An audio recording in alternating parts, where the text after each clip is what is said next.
I'm so glad you're here. Let's start. Well, hello. Julie Halston here, Virtual Halston, episode 17.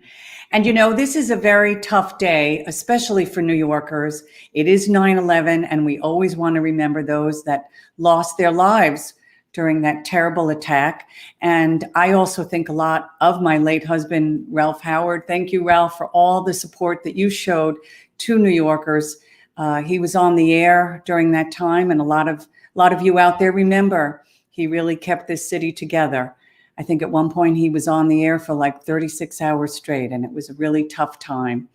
And this is, of course, a very tough time as well. And especially right now when we can't be together physically. And however, one of the things that got us through 9/11 was our friends and our family. And that's why Jim Caruso, my producer, and I thought maybe we should do a show where we celebrate our love of show business and our friendship. So let's welcome Jim Caruso as we explore this new form, this virtual world. I feel like Milton Berle, actually, in the 1950s, and maybe Emma Jean Coca is Jim Caruso. So let's bring Jim on there he is. Emma Jean. Hi, it's me, Imogene Coca. Imogene Coca.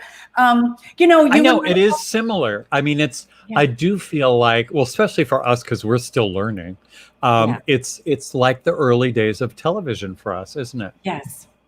And this was, we came up with this idea because, 9/11 was a very difficult time for New Yorkers. This is a difficult time for everyone. But, New York, particularly on this day, it's tough. And we thought, well, what can we do to help people feel better? Well, it's always good to laugh. It's always good to talk about show busy things and other people and other people and ourselves and ourselves. And we thought, well, let's talk about ourselves and other people in show business, particularly famous ones. And so we were going to walk down memory lane. So that's what we're going to do.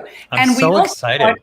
Before we get to Liza and Barbara and other famous people, we do have the Invitation of Julie contest that we had to cull from dozens of people who did send in, and most thousands, of them, thousands, but many of them were men. In fact, most of them were men. Yeah. It was a little something. We did end up with a few women, and there were a few that were so funny that we actually, well, we're not going to announce the winner yet, but let's bring Ruby in. We're announcing it tonight.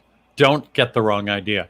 But we're going to tease you with some of the funny ones that we love. Yes, some of the entries. Some of the entries. Where is Ruby? Ruby, come in, darling. Hello, Julie. Hello, darling. Ruby. Hello. What up? You have some of the entries to the Invitation of Julie contest. Why don't we listen to a few? There was one I think that you particularly thought was quite fun. Yes, it's short but oh so sweet, as they say. Mm-hmm. So let's bring up our first contender. Here we go. Okay. Do I remember you? You're Stanley Tucci. Can I tell you something? Short. That is an actual quote. Okay. Explain. I was in a show on CBS called The Class with Jesse Tyler Ferguson. And John Bernthal and Andrea Anders. It was fantastic, but it only ran one season. But I had to do the CBS upfronts. And Stanley Tucci was doing a show, and his was also canceled, I think, after one season.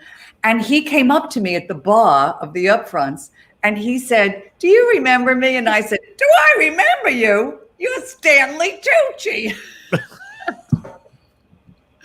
I told my friend Neil Kane that story, and that's what he came up with as an entry to our invitation of Julie. Thank you, Neil Kane. Beautifully done, Neil. Beautifully done. And it was exactly how I said it at the bar, too, Stanley Tucci. Although I will say, if you are starting your Julie Halston starter kit, other than a pair of wispy lashes, to say the word Tucci is almost, you're almost there. Just saying the word Tucci. It's really true. You can't say it and not sound like Julie Halston. I literally, when we did the, I'm going off script here, but when we did the, it's going rogue. When we did one of the workshops to Tootsie, before Lily Cooper was our, Julie in Tootsie, Katrina Lenk from, the band's Visit was one of the, our entries into this Tootsie workshop. And I was so thrilled to meet Katrina Lenk because I was obsessed with her. And I literally went up to her and I went, you, the Lenk, Katrina Lenk. She backed the Lenk. I called her the Lenk. She backed away very much like Haley Mills backed away. And you could almost see her looking around like, security. Now, she was terrified and did not speak to me during the Lenk. The Lenk. I said, you, the Lenk. And she did not want to speak to me because I was a crazy person. But at the end of the entire workshop, she did come up to me and she said, you're very funny. And I thought, okay. I charmed her. Clearly, I charmed Katrina Lenk. Just barely. We need to get her on the show. She can tell that get her story on the show. Although I have a feeling she and Stanley Tucci will not be coming on the show. Okay. Do we have another contestant? We have another, maybe. Absolutely. I feel like this needs no introduction. Let's just get into it. Okay. Over the years, I have written so many roles for Julie Halston that there are times when I feel as if she's a figment of my imagination.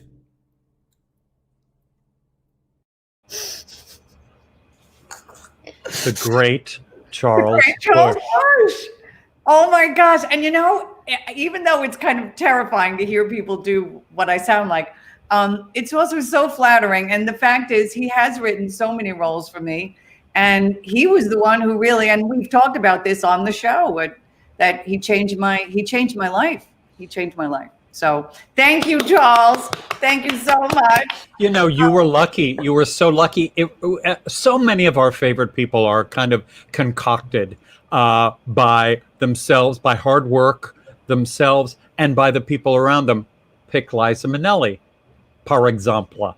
She had Candor and Ebb and Bob Fosse and Halston and these incredible Kay Thompson, God, putting ideas in her head. You had Charles Bush. Who better? And he kept telling me, he was the one who kept saying, because I would try to be like a normal person. Like I would try. I'm sorry. I know. How did that go? No, didn't go well. And he kept saying to me, "You're funny and you're outrageous. You should be that." And I was like, "Yeah, but it's kind of scary." He was like, "Oh no, bring it on." And boy, was he right. And I think I was so nervous because I also it's weird to be an outrageous figure and also try to date straight men. Because do you know what I mean? Well, who needs to do that? Well, I did. But this is the thing that I loved. That's what I loved so much about Ralph Howard. He thought I was a riot. And, he was an older man when I met him. And he was like, "Believe me, I've had normal. You're a riot. Bring it on. Bring it on. Let's have fun." He was interested in having fun, honestly. Right. You know what I mean? Right. So anyway. You're fun. Yeah, I'm fun. But or at least fun people. I definitely know fun people. And talk about fun. We want to announce that we were so taken with the idea of maybe a male winner and a female winner. Do you know what I mean? So we ended up, we're going to give, here's the time. The darling mug that the winners are going to win. And of course, I will autograph the Wispies. We have a male winner and a female winner. I wish we had a drum roll. I know. Ruby, can you just bring up a drum roll or something? Is a sound effect too much? Okay, I'm having rosé. Okay. Can we play? Now, wait, should we announce the winner and then play it? Or should we play it and then announce the winner? Maybe we should announce who this Maybe is. we should announce it first, yeah. Do it. Carl Andrus does an incredible Julie Halston, but it's Julie Halston as Harold Hill in The Music Man. So let's bring this on. This is Julie Halston as Professor Harold Hill in The Music Man. Friend, either you're closing your eyes to a situation you do not wish to acknowledge, or you are not aware of the caliber of disaster indicated by the presence of a pool table in your community. Well, you got trouble, my friend, right here. I say trouble right here in River City. Your community. There's something about the words, your community, which is so you. It couldn't be better. No, it just when we heard that just it killed us. Now, the thing that was so amazing also about Carl is not only did he do me as Harold Hill, didn't he do me as someone else? Like we have a few. Should we play one? Sure. Let's play another entry because the network's gonna throw us off the air? Just play it. All right. We got all night. Okay, this needs no introduction. Here we go. This is Julie Halston as Tevye the Milkman. If I were a rich man, I'd hidle-deedle-diddle all the day.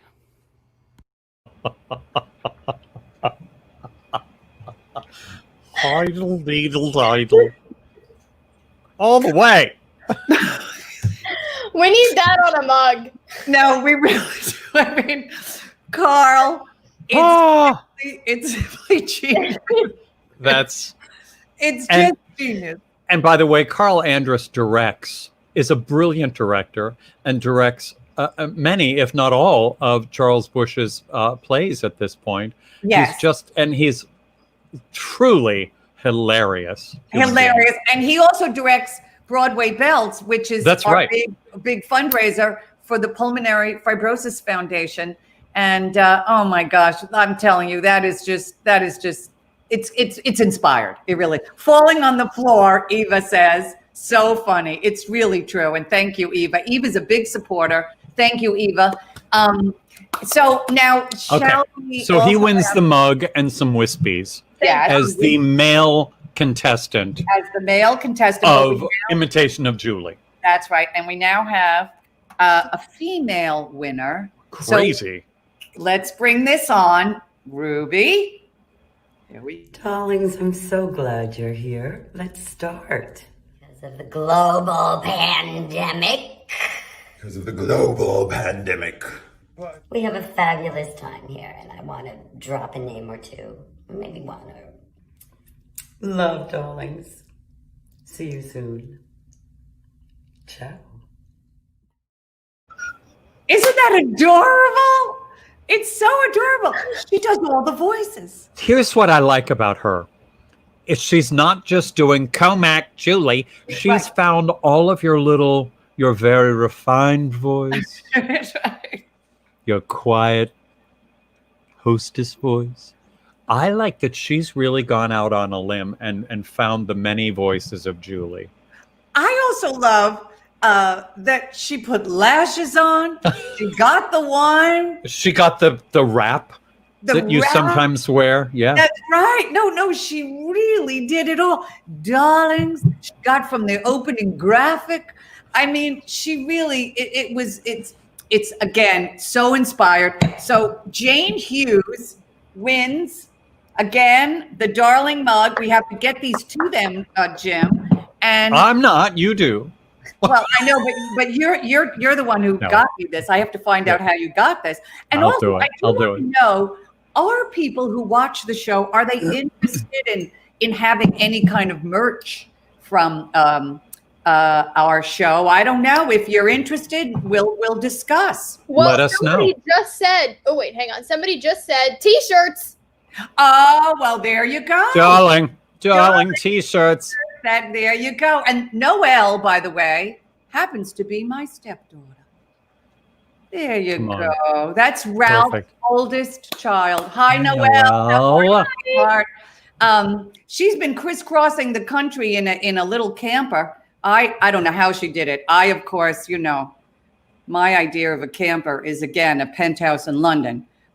But she's so good. She's so capable. She knows how to do so many things. Julie, anyway, you are a camper. Yeah, exactly. That's my idea. Hello. Of camping. My idea of camping is more lashes. That's my idea. Thank you. Of camping.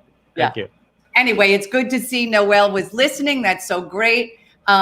We are so happy that you're here, and we're so happy. That was a blast. Yeah. That invitation of Julie, and thank you to all the participants. And I hope you're watching, and I hope you're enjoying. Why do we do this? Well, we're doing this because we're in a difficult time, and we want to provide some laughter and entertainment. And there we go. We have to pay for all the platforms that we are. And Jim, as my producer, you keep expanding our reach, and it's so exciting and so wonderful. But we do have to pay for those platforms, and we also want to give a portion of the money to the Pulmonary Fibrosis Foundation, which, during 9/11, particularly, so many of the first responders did actually get pulmonary fibrosis. And this has become a very big issue now. So again, you're helping all those who have suffered from that disease or are suffering from that disease. So please feel free to tip us. No donation too small or too large. I actually want to bring Ruby back in. Yeah, because we have one more thing to deal. Ruby, So, don't go far. Yeah, Ruby, I'm right back in, baby. Because I know we're walking down memory lane today, but you wanted to walk down memory lane a little bit because you have something to share with us. Yes, in the spirit of things, I was going through photos, and I'm not sure if everybody watching knows this, but I've actually known Jim since I was 6 years old, and I've been singing at Birdland since then. I know, I'm so sorry. And I've been singing at Birdland since then. My mom has done tons of shows at Birdland. It really is kind of like a home away from home. And so one of my first times there was around Christmas time. My sister and I came in our little matching Christmas dresses, and we each got up and sang our song. And Jim always jokes about how he used to get on his knees to talk to me. Back when I could. But I have some proof of that. So here is my little walk down. Oh yes, let's see. Oh my God. Oh my God. There's just so much to say. I know. The dress, the hair, the glasses. I looked like a female Harry Potter. Oh no! Oh my God. You're adorable, but the Christmas outfit, what was it? Jim, you had to mention that outfit, didn't you? I did. I remember saying, okay, I've done Cast Party for now 17 years, including now online. But I remember this like it was yesterday, and clearly it was not. Thanks, Ruby, for bringing it up. I remember getting on my knees quickly and, with no help at that point, and saying, you look so beautiful in your Christmas dress. Are you excited for Santa and Christmas? And Ruby said, Mr. Caruso, we're Jewish. Julie, it got like the biggest laugh of the night, of the decade, of the entire history of God. People were screaming because this little girl put me in my place. And she is now our producer. Yeah. And, she says, oh, it was so long ago. I know. 6 it was years like old. It was like 5 minutes ago. Yeah, it was about 3 years ago. Yeah. No, great memories. That is so adorable, and I love the bangs and the glasses and I know. My mom said, I always ask her, I said, why, out of all the haircuts, why was that the one? Because I was too young to decide what I wanted my hair to be. Cut to when I was 7, I did a pixie cut because I was convinced that I was going to turn into Liza Minnelli as soon as I did that. But my mom kind of did. You kind of did. My mom simply says, when I asked her why that hair, she said, French bobs were in. And that's the only answer I've ever gotten. Okay, I'll talk. There you go. That'll be your mug. That'll be Ruby's mug. French bobs are in. Yeah. Ruby Lockman. Darling, you are as busy as a bee. And I will tell you that I do get a lot of emails from friends and family and whatnot. And they keep telling me how much they adore Ruby, and they just worship you. And I just thought, bye, Ruby. Bye. She's annoying. She's taken over, Jim. What were you doing at 21? Where were you at 21, like Ruby? I was newly married. Oh. I married my college sweetheart. Didn't last. But No. I did get the name Halston. I was going to say you got a good last name. I did get a good last name. And I am still very friendly with the Halston girls, whom I adore. So, hi, girls. Anyway, Jim, this is about us. Oh, this is us? Oh, it's yeah. us. This show is about us. Can you imagine? I feel good. Well, we have so much to talk about. We have so many names to drop. Oh, yeah. And oh, yes. But here's the thing. I've known you. I keep thinking it was 10 years ago. I've known you since 1991, because that was when I was not only in Charles Bush's company as one of the founding members, but I started doing my own act at that point. And the reason I ended up doing my own act, which, I sort of always had it in my mind that I wanted to do a comedy act, but I was too afraid to do it. One day we were in the dressing room. This is out in LA. We were doing Vampire Lesbians of Sodom out in LA. And we were in the dressing room. And I used to tell lots of stories about my mom and this and that. And Charles said, you should do your own act. And I was like, no. He booked me at 88's in the Village in New York City without my knowledge. Wow. And look, I got really good reviews as a stand-up. No, it was crazy. Look at Ruby. I like the yellowing of the paper. It's so sad. Like it's a daguerreotype or something. It kind of is. That's how long ago it was. And then I think, but like the Daily News did a big article about me, because I was on Wall Street at one point, and Julie Halston's stock is up. Look at how mellow that is. What? Yes, it's crazy. No, okay, it's crazy. Never seen that. That is hilarious. Julie Halston's stock is up. But this is the thing. I had to write a comedy act in 2 weeks.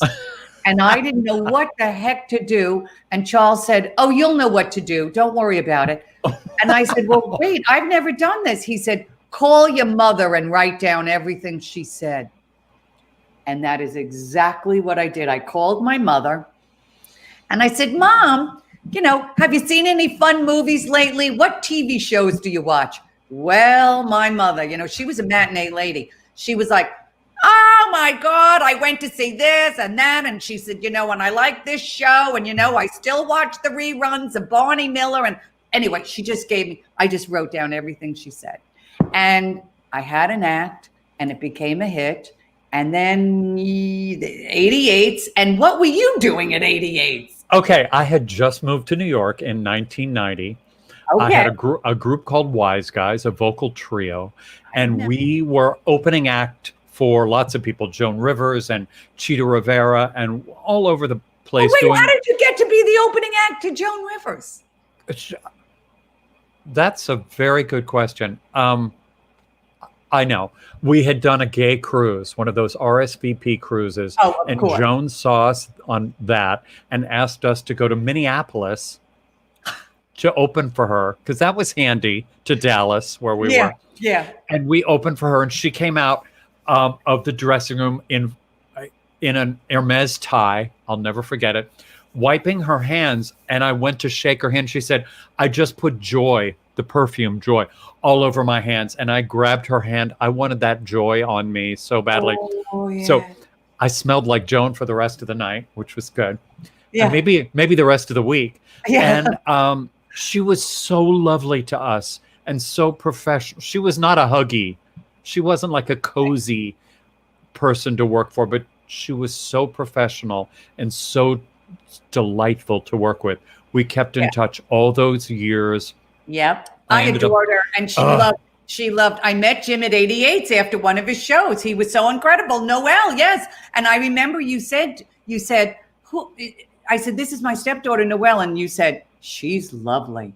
I remember you saying that. She's lovely, and she's lovely. She is lovely. But 88's was the place. Oh, well, we met everybody. Everyone, but you came up to me after my show. What were you, ushering or waiter? What were you doing? I got an apartment a block away from 88's because that was my whole jam at that point. Was we played 88's, wonderful nightclub in the Village, and so my whole focus was 10th Avenue and Hudson and Perry and that whole world. Yeah. So I got an apartment. And Irv Rabel, the owner of 88's, one of the owners, said, "Do you want to usher?" That is how it's like, yeah. And I said, okay, because I thought, well, I'll get to see everybody. Yeah, but why did we need an usher at 88's? I know it's seated like 12 people, but somebody to take the people to their seats, and I thought, I can do that. I can do it. So I did, and this one night, Julie Halston. Was your show called A Lifetime of Comedy at that point?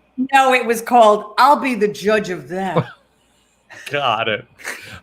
So this woman walks up on stage, and I was like, I couldn't believe what I was seeing. People screaming with laughter, like holding themselves, keening, laughing. And afterwards, I remember coming up to you and saying, "I am you. I remember this. You are me. We have to be friends." And Julie looked at me like she was looking for, it was Haley Mills. I was Haley Mills now. I was Haley Mills, pulling back. Yeah. But, when you find somebody you so get, yes, whether they get you or not, you have to tell them. Oh, yes. And I've seen people do this with big stars, and it never ends well. No. It's usually awkward. But it ended well with us. It did. And we ended up going to dinner in the next week at Museum Cafe on the Upper West Side, which I loved. And you were on, and you were ready to be applauded. And I remember. I remember. And you were on. And I know people were thinking that guy was on the weirdest date because you were on. Hilarious. And that was it. We were friends. I think we were friends, and I think we did clear out the Museum Cafe. That's why it closed. Yeah. It was like that Halston lady scared the crap out of people. And the poor boy, I think he's gay, but don't tell her. Don't tell the little woman. Don't tell the little woman. But wait, Jim. It's one of the funniest things, and it was something that endeared me to you so much. And I do remember my late husband saying this was one of the funniest things he ever heard. You had an act before you came to New York with your mother. Can you talk a little bit about that? A little. My mother played great piano. Let me start there. We were living in Dallas.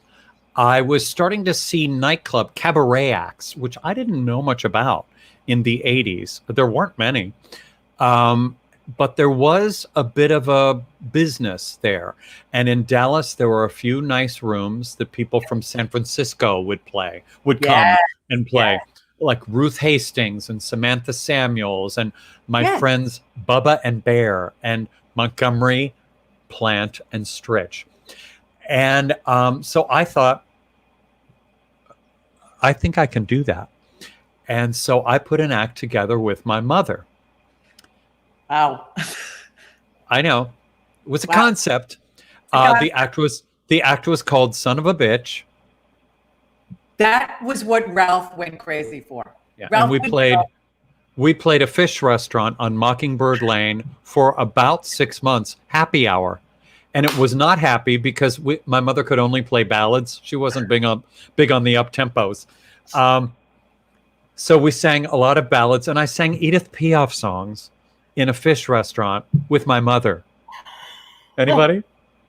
Seth Rudetsky, top that. Top that.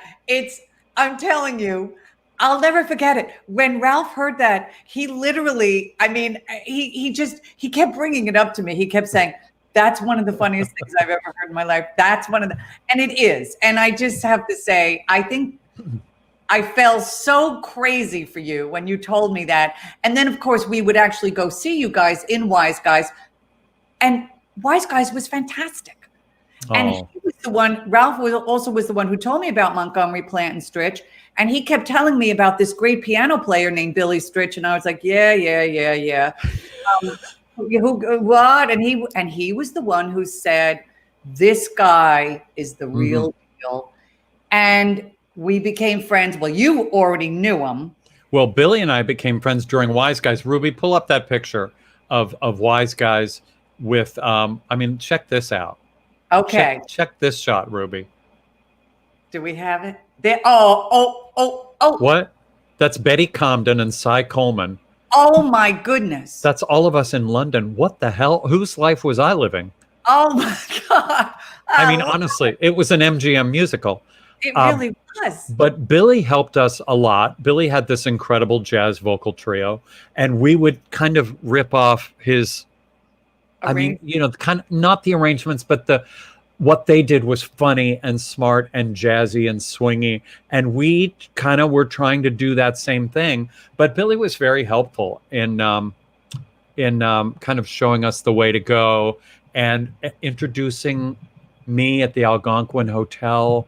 And I remember getting up and singing once with them, thinking, oh, I can do this. Yeah. This is, when you sit in the audience, it seems like, how could I ever do this? How could I ever get there?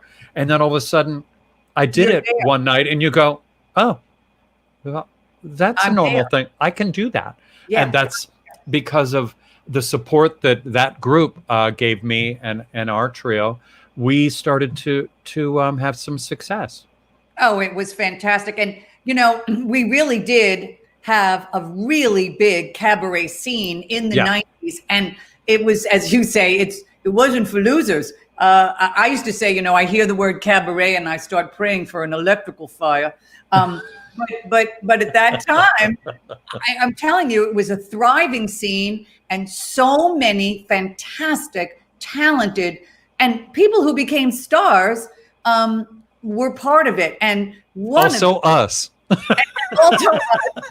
one of them was Billy Stritch, and I think he's with us today. So what? Billy! Oh, talk about me some more, please. Please tell more stories about me. Oh, that's all. Okay, I like that. That was it. Hi. What up? I feel like I'm breaking in on a very intimate thing that's going on here. Because how dare you? I know. It's very revealing, and I love those stories, Jim. Every time I hear them, I love those stories. But hate you. But it's true, so great to see you. Okay, go ahead. It was such an incredible time. And I think I do remember we started hanging out, all of us together at 88's, and Ann Hampton Calloway and Sally Mays. Yeah, sure. You and Liza Minnelli. And Liza Minnelli, which we're going to get to. But I mean, all of us. But the diner. What about the diner afterwards? Yeah. That's where things really went. The little place around the corner, that little place. Yeah, Manitas, and it was the place. Pull that up, Ruby. Right, Manitas. Everyone went to. You've got that. I love that. That's nice. Oh, that's nice. Why were we giving everyone the finger? And look, there's my hubby. There's Ralph at the head. Ralph. Ann Hampton Calloway, Miller Wright. Miller Wright. Yeah. Who's next to you, Jim? Next Miller to Wright. No, on the other side. Your ex. Oh, God, you're right. Never mind. So sorry you brought that up. Oh, my God. Wow. Okay. Wow. Good. You didn't remember his ex. Oh, boy. Wow. Okay. Good night. Good night, everybody. Good night. Curtain. Curtain. Why did I know that and you did not? Wow. How soon? That was a memorable 2 years in my life. Oh, 2 years? Jimmy, if you're watching, all is forgiven. Oh. Evidently. Or not. Evidently, because you can't remember. Truly. Oh. Wow. Wow. I walked right into that. Okay. Okay, Good. you know what? During this time, I'm going to bring up, please feel free to tip us. Venmo, PayPal. Yes, if you're enjoying this very scintillating conversation. Really, Hi, Mom. Yeah, I want to thank everyone. First of all, we have literally had almost like 10,000 viewers now. Thousands and thousands and thousands of people are watching Virtual Halston. We're so thrilled. Jim, you're doing such an incredible job producing, but we do have to pay for the platforms.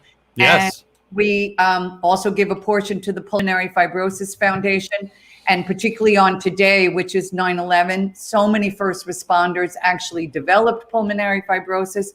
And we want to give money to both the patients and the caregivers. As a former caregiver, I can tell you there's a lot involved. So please feel free to tip us. No donation too small or too large. And we are here with Jim Caruso, Billy Stritch, in the background, of course, the beautiful, successful, talented, kind of hater, Ruby Lochnar. Bye, Ruby. Director. Bye, Ruby. Bye, Ruby. All right. Now, Billy. Yes. I know it's a sore subject. Oh, what? But I remember, this is what I remember, because it was a long time ago, but I remember we were up for Bistro Awards. Oh, it was like it was yesterday. Oh, yeah, it does. It's still embedded in my memory. Yeah. 1992. 92. Oh, yeah. Sure. And I was up for a Bistro Award. So were you. We were up for Best Newcomer in the cabaret field. That's correct. And I won. And I have been working with this group, Montgomery Plant Stritch, for 8 years. So I was already kind of established. And then then we broke up and I went solo and I had a really cool engagement at 88s and somewhere else. It was like I was moving on up and like, Julie, the winner is Julie Halston. No, even I was appalled. Well, that makes two of us then, for sure. Yeah. No, even I was like, that's one of my favorite nights. It wasn't my favorite night then, but that's a great story because it was really true. Yeah. And I do remember, and I'm going to bring Liza Minnelli, and I was going to donate, but now I'm not sure. That's done. I'm sitting right there. I hope, Doug Major, I hope you know who he is. That's Billy. My partner, Doug. Yes, I do know who he is. And we don't. Oh, 19 years in, I think I do know who he is. Billy, I have pictures of him in case things get foggy. Well, thank you, because they could get foggy. Please feel free to donate, Doug. But anyway, I remember please donate, after the bistros, Bistro, we all went out to the cupping room. Remember the cupping room? We went with Ellen Green. Oh, okay. I do remember that. Tibor, her husband, Tibor, right. Liza, Julie, you, me. Yep. John Bacchino. John Bacchino. Yes. Yeah, I think so. Yeah. And we all went out, and Liza could not have been more delicious and delightful. And she kept telling me how funny I was. And I was just like, she adored you, Julie. She adores, and I presume still does. But yes, I must tell you, I remember calling Ralph because he was home after I won the bistro. He went home because he had to go to work the next morning, and I called him from a payphone. Remember payphones? I'm going to tell you. Go ahead, but I'll. I called him and I said, "Well, I'm at the cupping room with Liza Minnelli." And he said, "All right, honey, that's so fantastic. Congratulations. I love you." and, get home safe. And of Right. course, what happened is we got dropped off because we went in her limousine. Sure. And that night, after I got home, Liza, she asked for my number. She called me around 1:00 in the morning and said, I just want to tell you that my mother and father would have loved you. And that story about you losing your uterus was hysterical. And I just know my mother and father would just be hysterical. And I just wanted to tell you that. And I was just like, okay, I can die now. And you know what? Her parents would have loved you because you're that hip. That's the thing. Your comedy was a little off center, and they would have totally gotten that. I had a night in 1991. I was playing I just finished my run with Montgomery Plant and Stritch and was about to embark on a solo career, a brilliant solo career. And I'm playing in Bobo's restaurant on March 7th, 1991. I'll never forget it. And I walk in, and I've been playing there about 6 weeks. And Bob Nayhouse was like, every night you just missed her, because Liza evidently was hung out, but I would come in on the wrong night. But one night I go in and she's there. And so long story short, we met, we bonded that night, but the payphone reminded me of it because I went to the payphone on the corner of 42nd Street and 8th Avenue. I called Jim Caruso and said, you're not going to believe who I just met and who's going to be our friend. And I don't know how I knew that, but didn't I say that? Well, you also, yes, but you also said, and she's coming to my show at 88's tomorrow. Right. And that's right. I'm trying to talk Billy down off the wall. And I'm like, well, that's very nice. I hope I get to meet her someday. But Liza Minnelli's not coming to 88's. Yeah. And March 8th, she came to my show at 88. And she came back on March 15th with Katie Lang and like a lot of other people, right? I think it was like. Yeah. Absolutely. And Fred M. Can't we go back to the 90s, please? I know. They were so good. And Victoria Shaw, Ruby's mom, let's put that up again. What'd she say?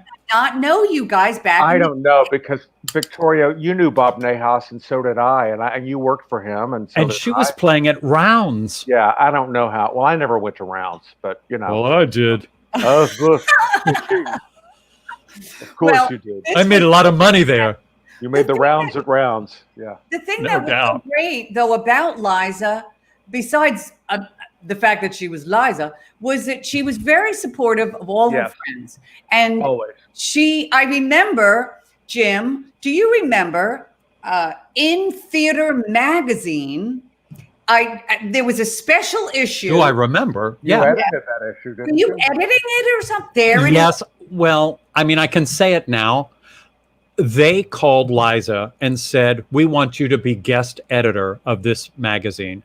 Every piece of editorial, every article needs to be Liza oriented, which means you have to do all this. And so she called me over and she's sitting in her bed watching Turner Classic, as one does. As one does. As I do. And she said, they asked me to edit this magazine. And I was like, oh, well, that's cool. How are you going to do that? She said, I don't know. Figure it out. Oh, that's right. That's right. So it ended up, I edited the magazine, but I wrote everything. But everything we wrote, I put past her and she would change her voice and kind of, yeah. But I knew her voice. So she would change words here and there. And we did Liza's favorite talent with pieces on Billy, pieces on Julie. Yeah, there is. It's on me somewhere right now. Oh, there she is. Yeah, there it is. That's Jamie DeRoy, but that's close. Julie makes me scream. That's what she said. Julie makes me scream. And she still makes me laugh scream. at Julie, don't sit by me. Oh, that was a good line. Wow, that's good. Oh, that's sweet. Yeah. So that was the beginning of my historic rise in the writing in the magazine. In the ghostwriting of magazine interviews. Thank you. No, I ended up writing for InStyle and I remember that. all kinds of magazines. It was thanks to her because she said, figure it out. You've had a really wonderful climb to the middle, Jim, I have to say. You really have. Really? Not even. No, it's good. I've been in the lower middle of show business for the Oh, rest you have not. of my life. You've been in so many Broadway shows, and you don't even sing all that great. I mean, no, I don't sing at all. Remember the Long Island Sound? Remember Yes. that was kind of like maybe I'd only known you 2 or 3 years, and you had to do some benefit. Who wrote that piece of material? Stephen Cole, I believe. And yeah, that was for a benefit or something. Yes. And you were like, "You're not going to believe this, but they want me to sing at this benefit. Will you play for me?" And I remember you came to this apartment, and we ran. I was like, "That's great," because we weren't close, but I was thinking the whole time, she really can't sing all that great, but she's got a lot of spirit. She's got a lot of chutzpah. Chutzpah, yeah. So much fun to be on a fly on the wall hearing these stories. Well, you're not a fly, Scott. You're right here. They're all true. And I do think, and Scott and I hope others are listening, one of the things that we did want to talk about, because it really is true and it really evokes a very glamorous and wonderful time, was, and it really is all true, we did hang out at Liza Minnelli's fabled apartment. We really did. Side, and we went there a lot. I think I actually have a picture of you guys in front of her Andy Warhol's. Really? There, Sure. yes, and I think there you guys. Oh my God! Wow, yeah, that's really cute. I don't think I have that. Jim? Who's that next to you? Right? Which side? Is that my ex? Oh, gosh. But guys, can we talk a little bit about what those nights were like? I mean, they were really kind of extraordinary. I remember, meeting Robert De Niro and Tony Bennett and Madonna and, Cy Coleman and Paul Schaefer and. Let me say, she would have these parties. There would be food. And there would be stuff to drink and stuff, but the food was always Kentucky Fried Chicken in big, huge Elsa Peretti Sterling bowls. Right. Well, who doesn't want that? And the mashed potatoes and the stuff. She knows what people like.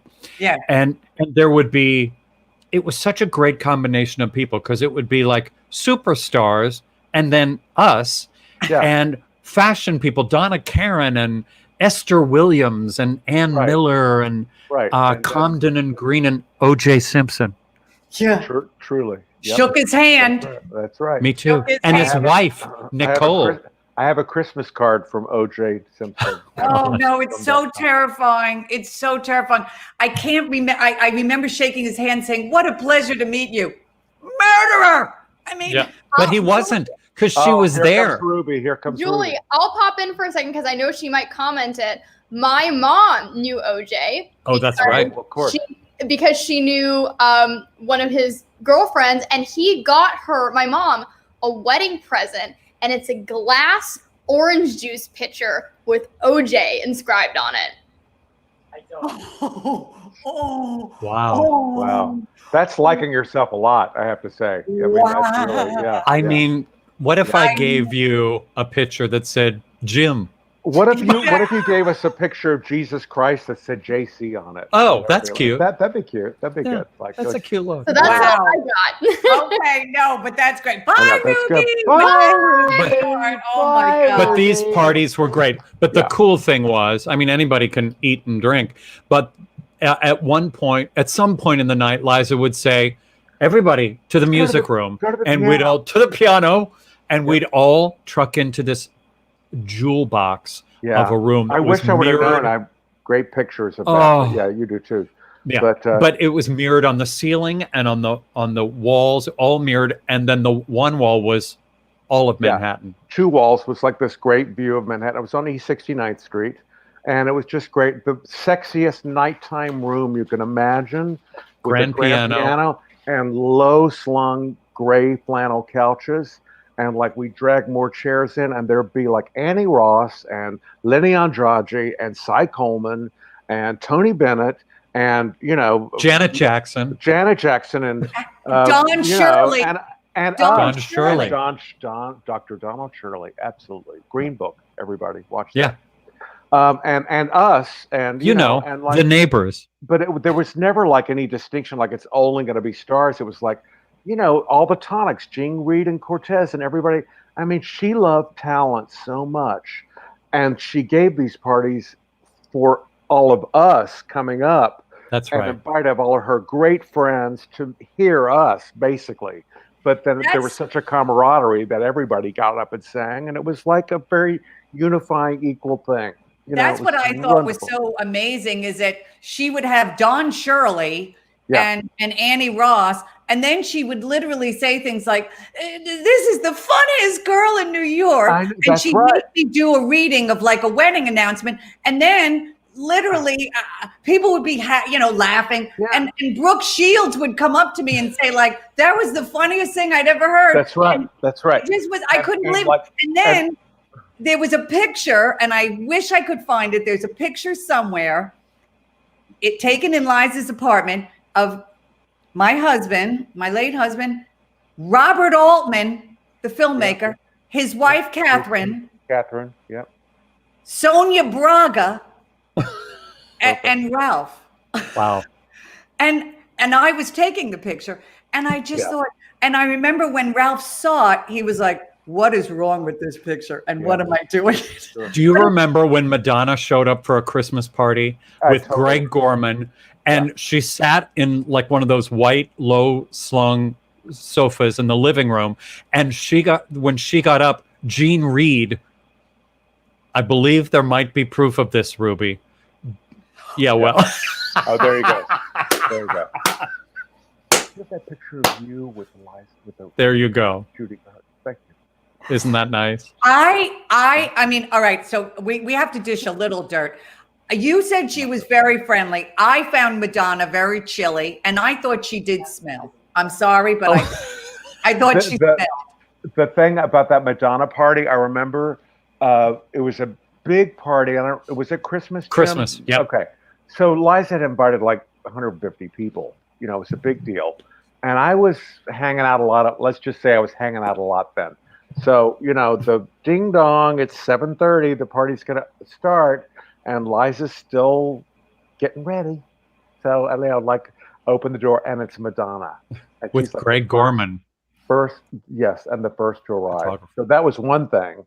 And so I'm like, come in, like I'm Mr. Host, that was fine. But then people started to show up. Janet Jackson was at that party, and there was like all of a sudden there was a buzz thing. But Madonna was sitting in one part of the apartment where you go through one side and then you make a left, and there'd be a whole nother part of the apartment. But she was sitting right in right where they came together on a white chaise lounge. And I was back at the piano at one point. We were back there, and like every 5 minutes we'd hear like a glass break or something like that. It was like whatever. And all of a sudden I was like, "What's going on?" She goes, "People would turn the corner and see Madonna and literally lose." It was like, and finally she came to Eliza and she says, "I think I'm freaking people out, like because they turned the corner." And it's like, it was like that kind of thing. And this was like, Madonna at her, apex. I remember she had like fame. black roots, like an inch of black roots, and the rest was blonde, and it was all like she had just slicked it down, like she really hadn't done all that much, but it was like Madonna. Who cares? I remember Lucy Arnaz was there with her little girl Kate, who is now a mother and married and an adult. Yeah. But she was little, and she obviously loved Madonna, and she was behind Lucy. She was shy and didn't want to come out to meet Madonna. And Lucy was like, "Meet Madonna." Exactly. Like, when does this happen? And she said, "Come on out, Kate." And Madonna was looking down and was clearly happy to meet or see Lucy. But she finally said, "Were you just going to stare at me?" Kate was like, she wasn't having it. Yeah. No, she talked to her like an adult. I'll give her that. Right. I like that. Yeah. I know. I did too. I found her right. Move on. Move on. Here's a picture of Doug at one of those parties at Liza's. That was at the.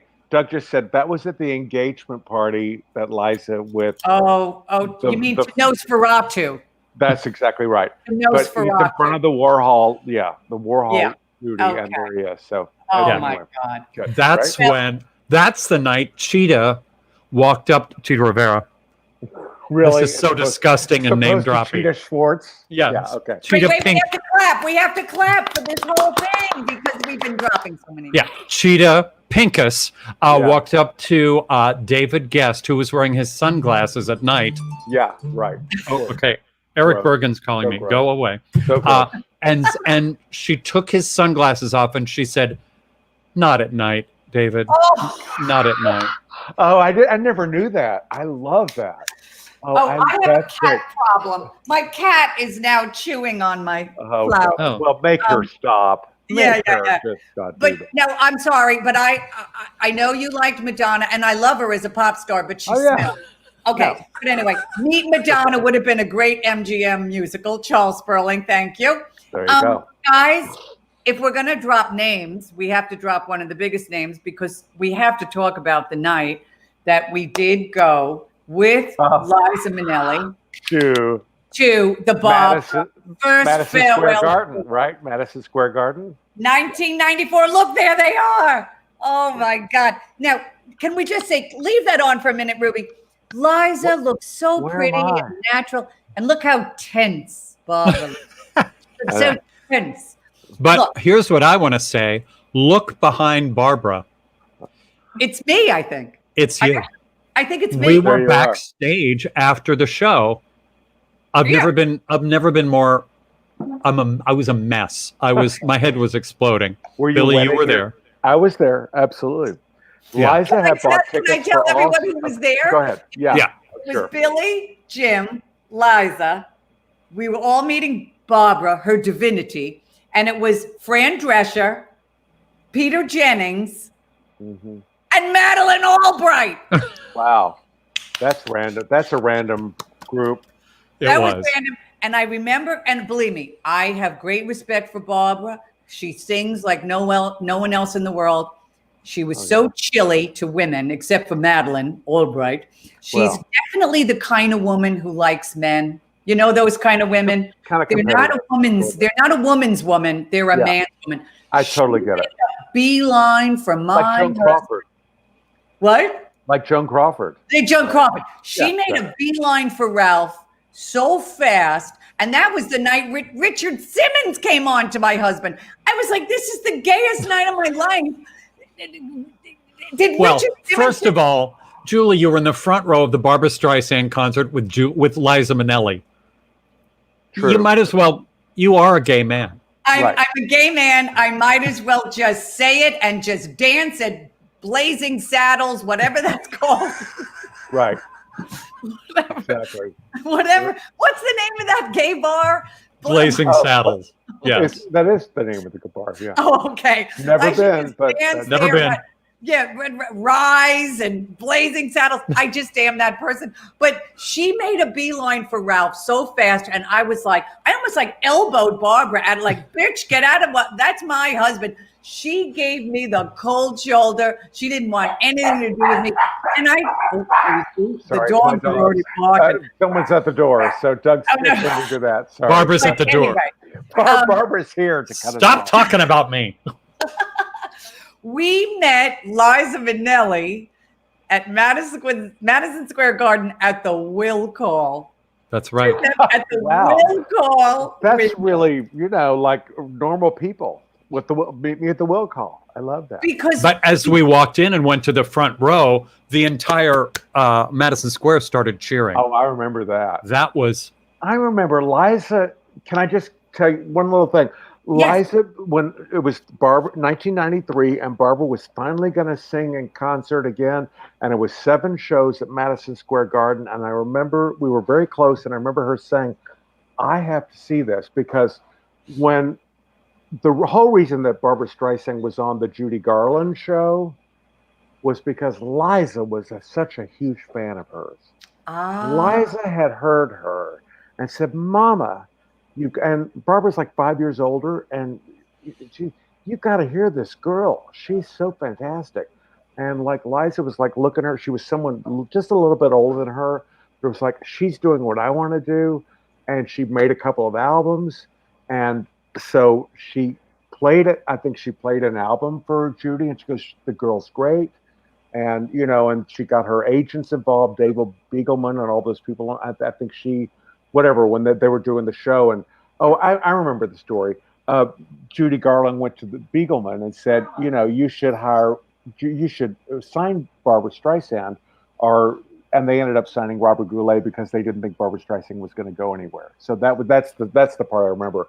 But anyway, the whole reason that that Barbara's on the Judy Garland show was because Liza was such a fan, and so she bought 7 or 8 tickets for all 7 performances on the front row. Liza bought for Barbara. Yeah, Liza. I'm sorry, I got a little convoluted. Yeah, but she was such a fan.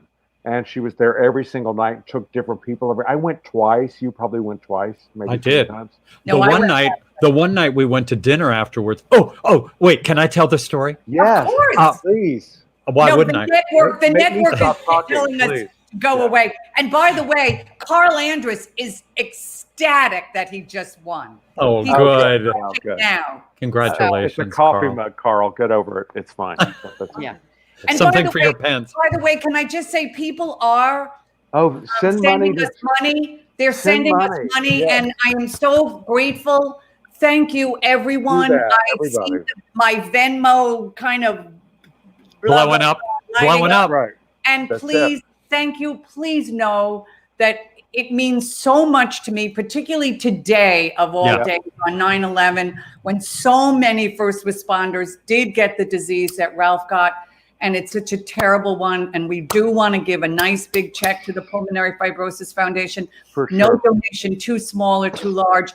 Venmo, it's Julie-Halston via Venmo, and www.paypal.me/Julie Halston. I'm so appreciative. I just want you guys to know that. And thank you so much. And I hope you're enjoying. We're already over an hour, but we're having. Oh, no, wait. We haven't even begun. I know. Exactly. We have to do this again.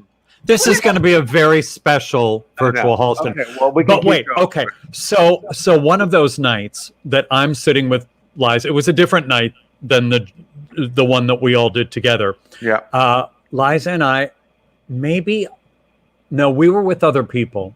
I think maybe Alex went, Alexandra Haas and Lionel, and anyway. So afterwards, after the concert, we go backstage and we, do our davening and stuff as we should with Ms. Streisand.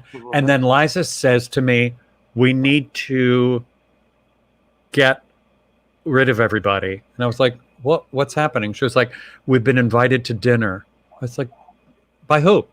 By Barbara. I'm sorry. So we had been invited to dinner. She had been invited to dinner, and I was with her by Barbara.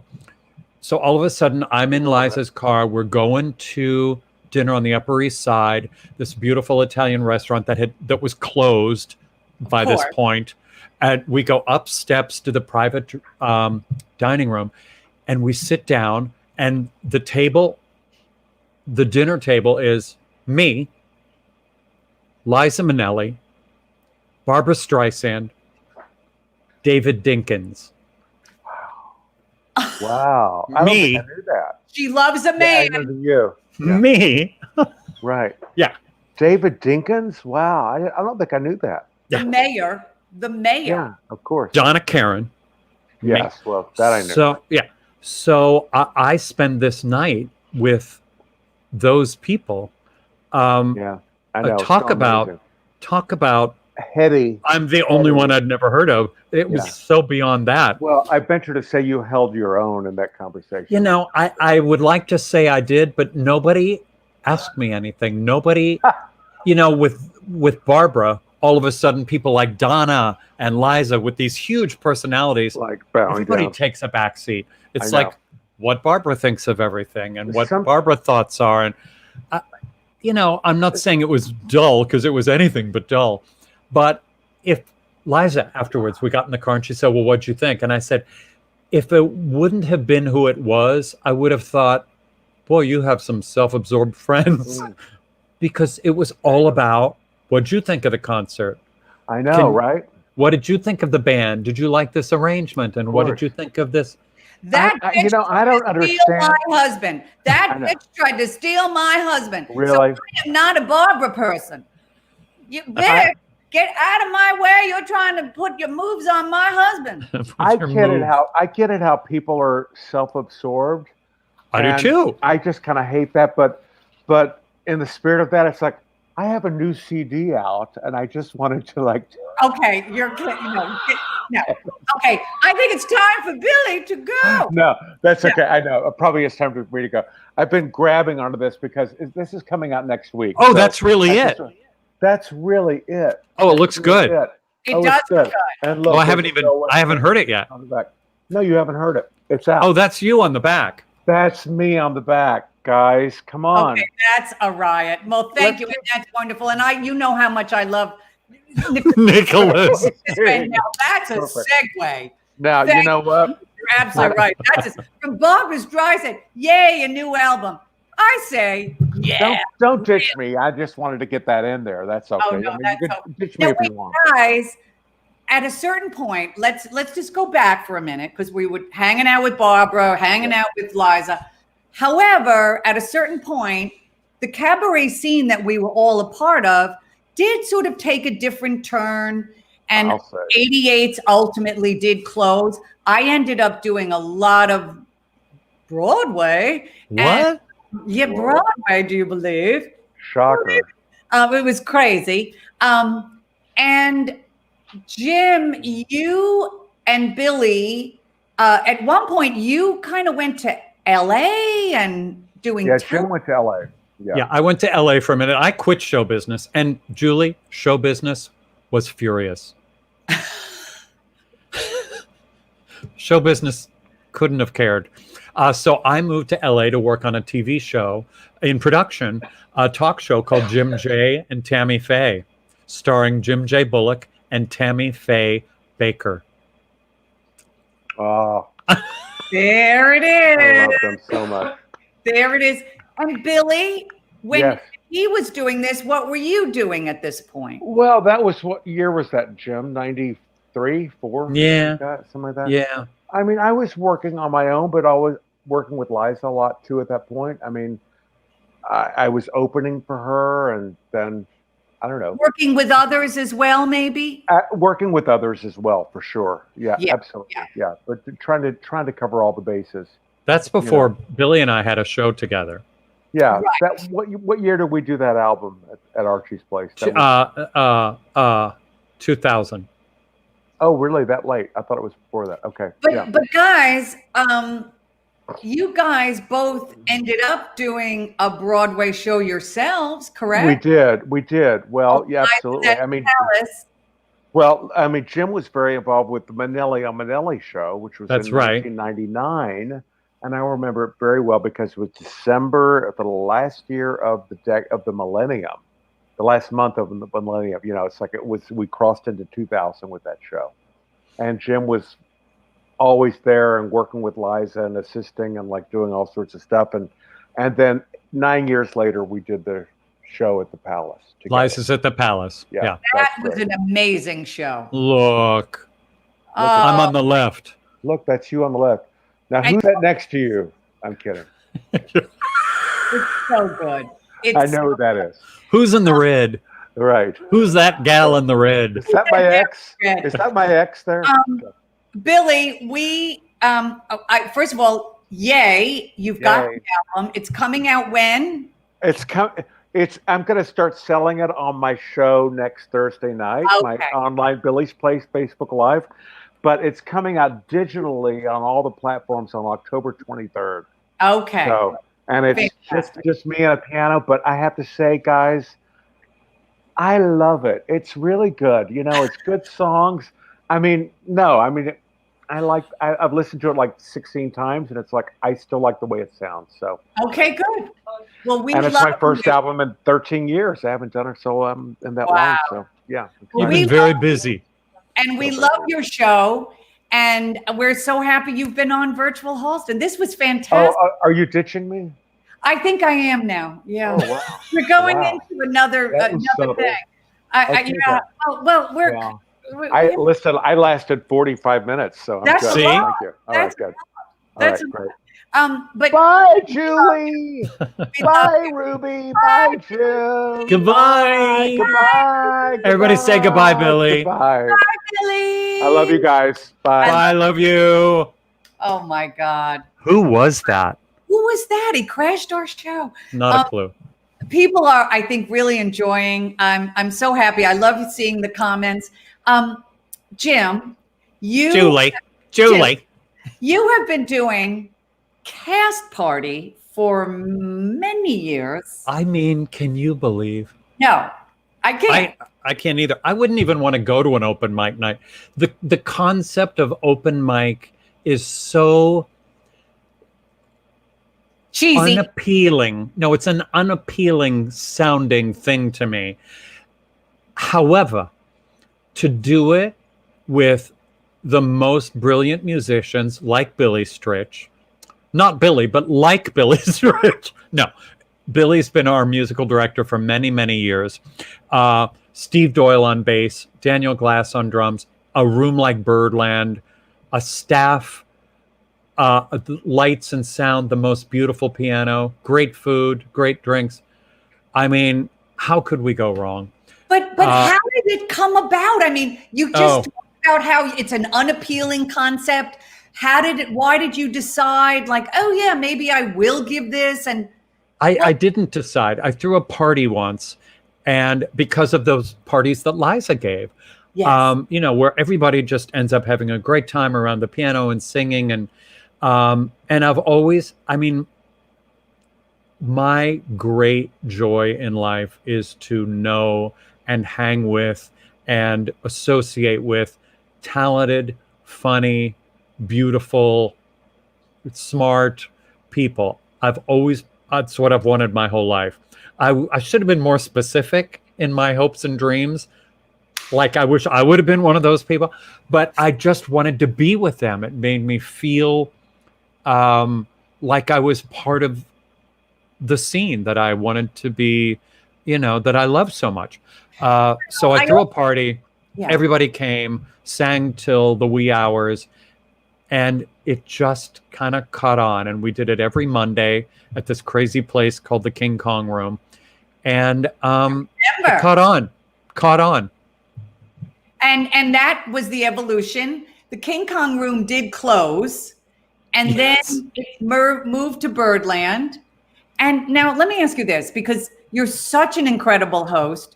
Do you realize that you hosted my wedding? You hosted my late husband's funeral. You host every Monday the cast party, and now pajama cast party. I know. Every Monday. And then, by the way, Billy hawking his CD. I'm going to hawk my show on September 17th. Do it. Please buy a ticket to my show, because I don't want to have to watch the show. Yes, I don't want to have to watch the show by myself and pretend that I'm like Gloria Swanson, like in Sunset Boulevard, where I just watch myself alone in the dark. Please buy a ticket. I'd love it. And then we'll all talk while we're watching the show. I think that would be a lot of fun. Yes, because you'll be in the chat room with everybody. Ruby, do we have the great flyer? The series is called Radio Free Birdland, and it's in conjunction with BroadwayWorld.com.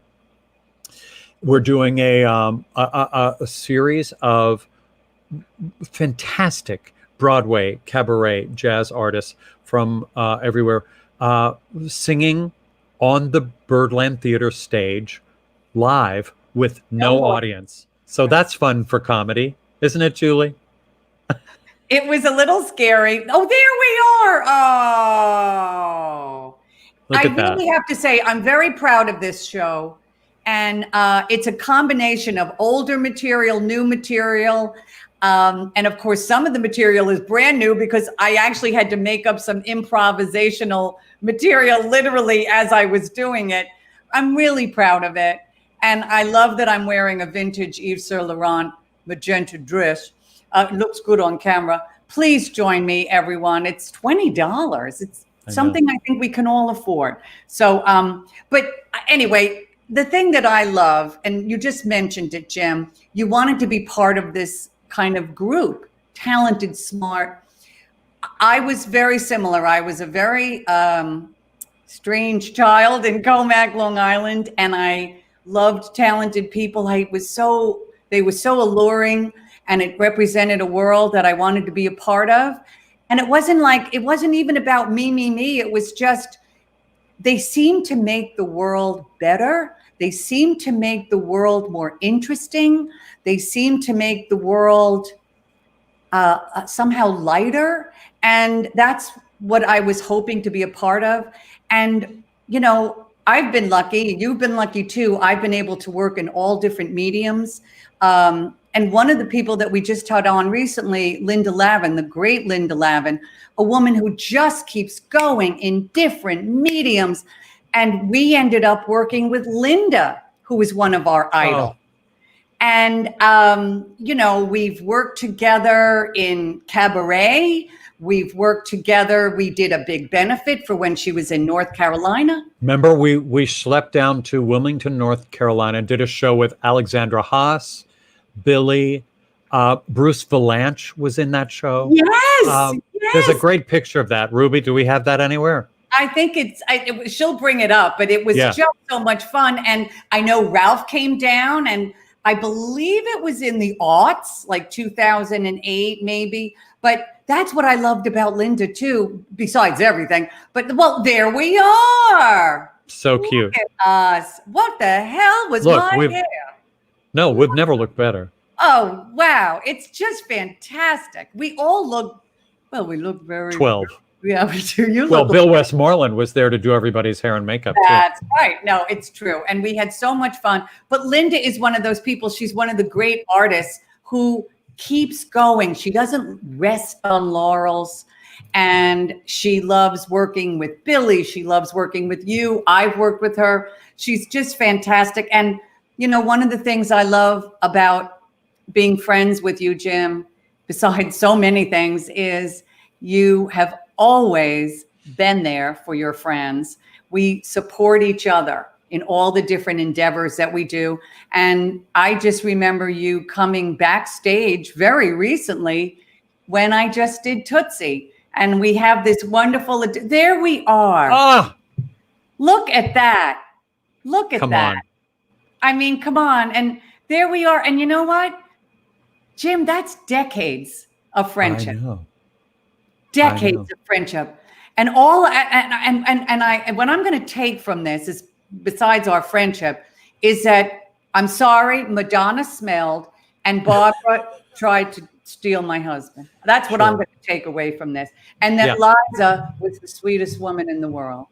And you know, we're in a global pandemic, but we're going to get through this, and we're going to figure out new and creative ways to keep making people happy, keep bringing laughter, keep entertaining people, keep doing art.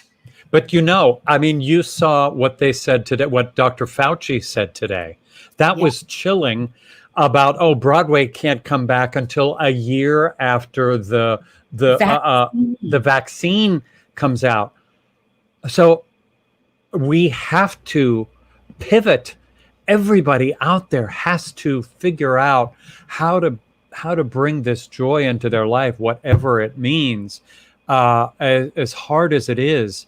I mean, you've done it. You've created this wonderful show. Well, you were the one who kept saying, Julie, you got to do it. You got to do it. And I could say, I made you. You did make me. But and I have to say, thank you to all our viewers and the Broadway community, Broadway world, Stephen Mosier, Rob Diamond. I mean, come on. They have just given us Sam Rudy, Ruby Lochnar, BT Whitehill. Oh, I wanted to show people the BT Whitehill graphic from my wedding. Oh, right. That I hosted. Oh, so cute. Come on. Cute. BT Whitehill, who does our graphics for our show. Look, that's how long I've known BT. And all these purple swirlies all around us. He did all that. Yeah. So I love you know these. what? This is about love and friendship and support. And we're just so happy you're here. Again, please feel free to tip us, but come back next week. We have Eric Bergen from Madam Secretary. Oh, come on. Jessica Keenan Wynn from the Broadway and Mamma Mia. We're so excited. The Broadway. And please subscribe to Cast Party Network. This was a very long show, I know, but it was very special. We had a good time. Wonderful show. Shelley, laughing out loud, falling off my chair. Julie, Billy Stritch, Jim Ruby, Shelley London, and Larry Cantor, two dear friends and very supportive of PFF and us. And I can't thank people enough. I really can't. And Jim, I thank you for my friendship with you. I mean, from the beginning, I knew. It maybe took you a couple of weeks longer, but I knew you are me. I am you. We knew this would last forever, and it absolutely will. We will go on and on like Celine Dion sings. Our heart will go on. I love you all. Thank you.